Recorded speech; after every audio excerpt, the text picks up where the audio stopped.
And look here, I think we've got ourselves a target. Let's see how deep it is. Oh, it's deep. It says it's about 8 to 10 inches deep. So I'll get back with you.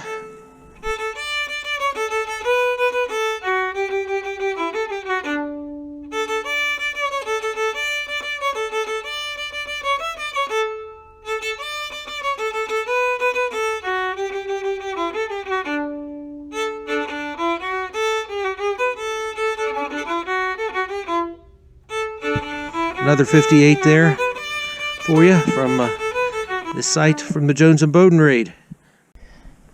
I was digging here, this hole, and found a pewter spoon. Got a little design on it. There it is. Look at clamshell. Alrighty. I can see it. Can you see it right there? Looks like a drop 58 to me. It is. Nice one.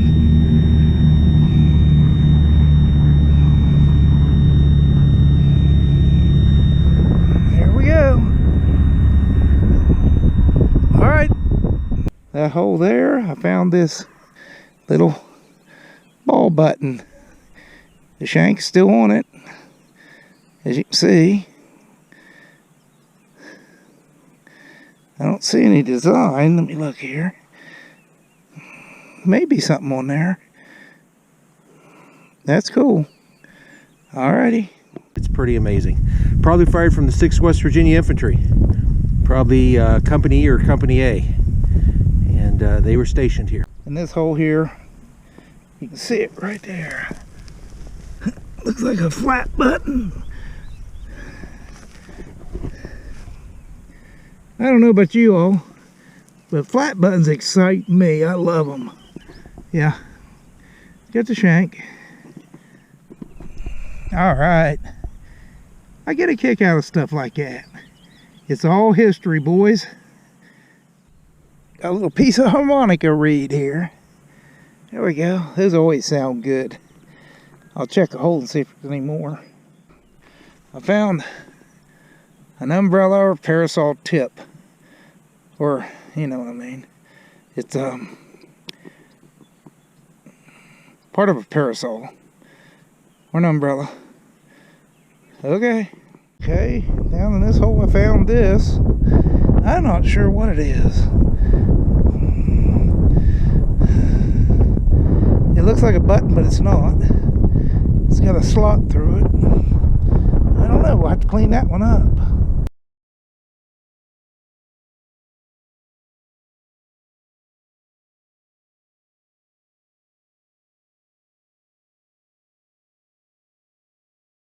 I'm going to be talking to Tom Haynes of the Stone River Trading Company.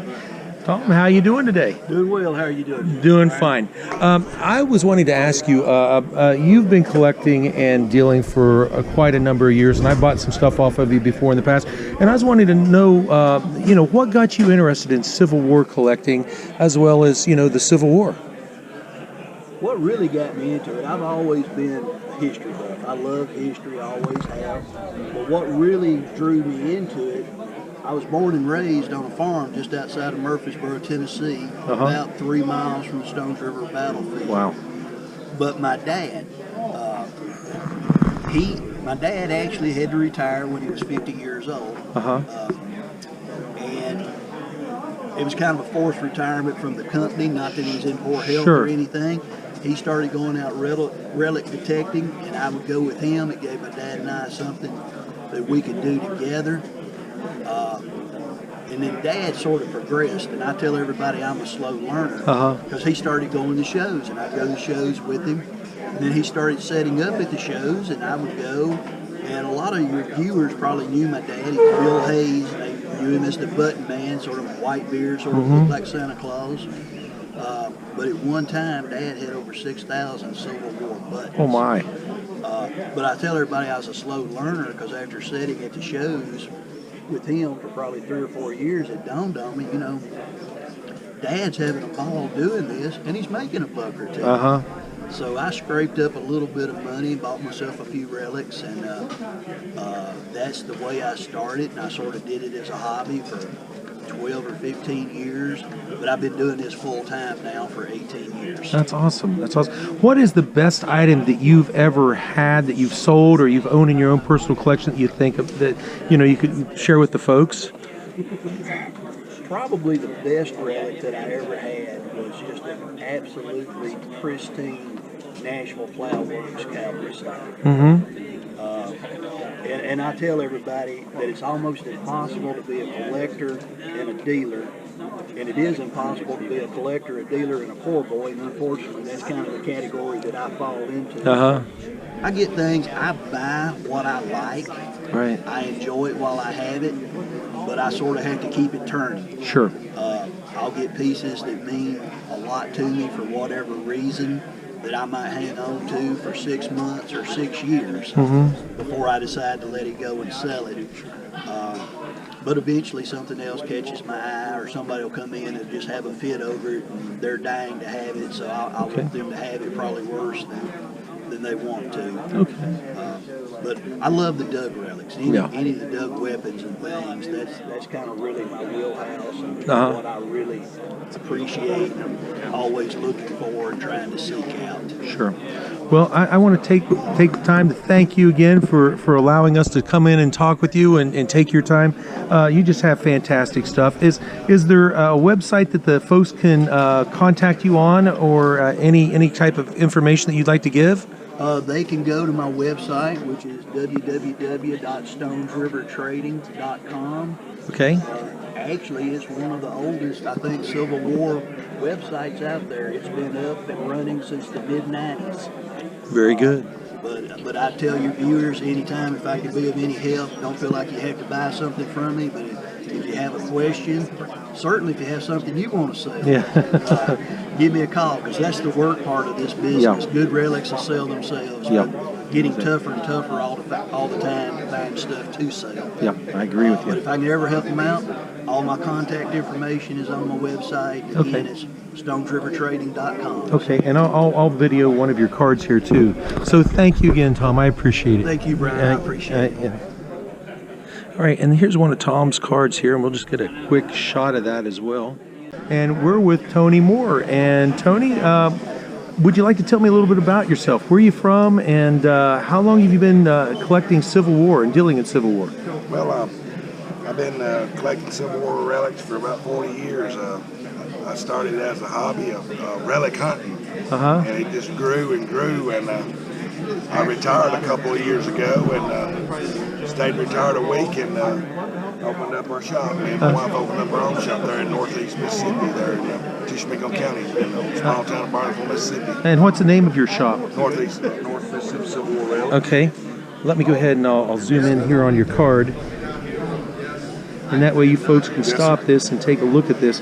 But what's the main thing you guys specialize in? Do you have any special thing that you guys sell or like to sell? Or? Well, my wife says I like it all, but really, truly, my specialty is Doug Civil War relics, the things that gets dug, and we have dug and non-dug relics in the Civil War.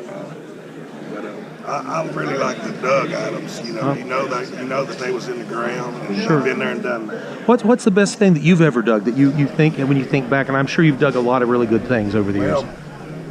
I've dug some cool stuff before, but I know a lot of people that's dug hundreds of Confederate belt plates. I was always digging Yankee belt plates. Well, sometimes it's the luck of the draw, but I'm from West Virginia, and we're lucky if we find Civil War bullets, period, in the section that I live in, because we have like company camps in that area.